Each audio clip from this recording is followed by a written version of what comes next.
In a major shakeup of global trade, United States President Donald Trump has implemented a sweeping tariff policy, imposing a minimum 10% duty on nearly all imported goods. This policy, which impacts 180 countries, is framed by the Trump administration as a measure to correct what is categorized as, I quote, deep trade imbalances, and is presented as a move to protect the American industry. India, now subject to a hefty 26% tariff on its exports to the United States, finds itself at the center of this economic pushback.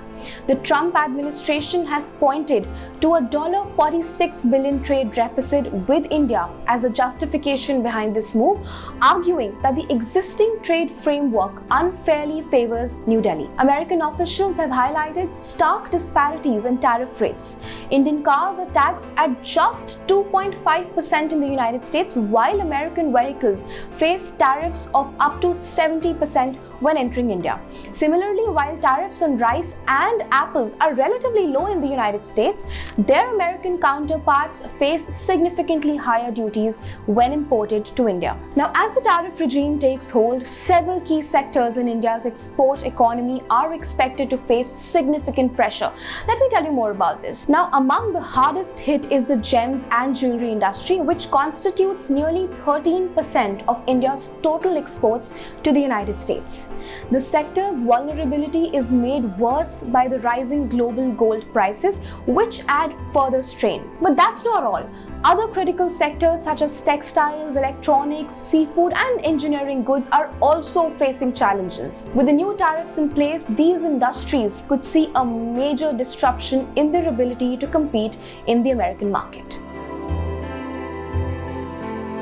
The ripple effects of Trump's tariff policy are being felt far beyond India, impacting industries and multinational corporations worldwide. Take, for example, Vietnam, where the newly imposed 46% import duty could drive up production costs for global sportswear giants. Now, to explain further, nearly 50% of Nike's shoes and more than a quarter of Adidas productions are produced in Vietnam.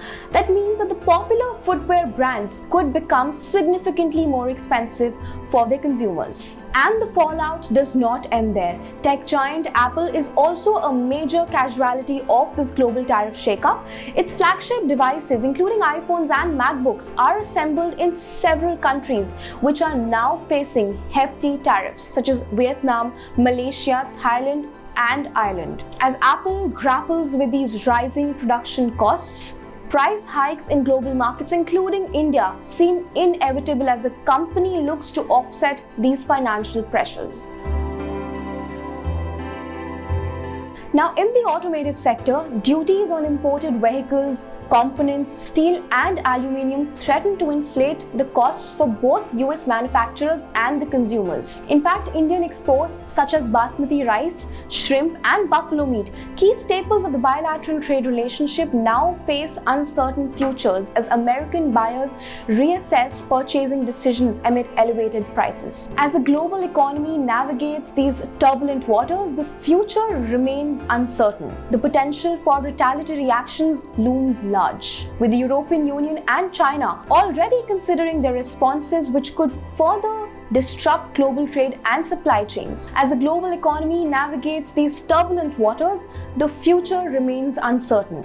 The potential for retaliatory action looms large, with the European Union and China already considering their responses, which could further disrupt global trade and supply chains. In light of this, the Indian government is reportedly in active negotiations with the US to secure more favorable terms or potential exemptions from the new tariffs. However, until clarity emerges, exporters, importers, and global brands are expected to brace for rising costs. If you like this video, then like, share, and subscribe to ET Now.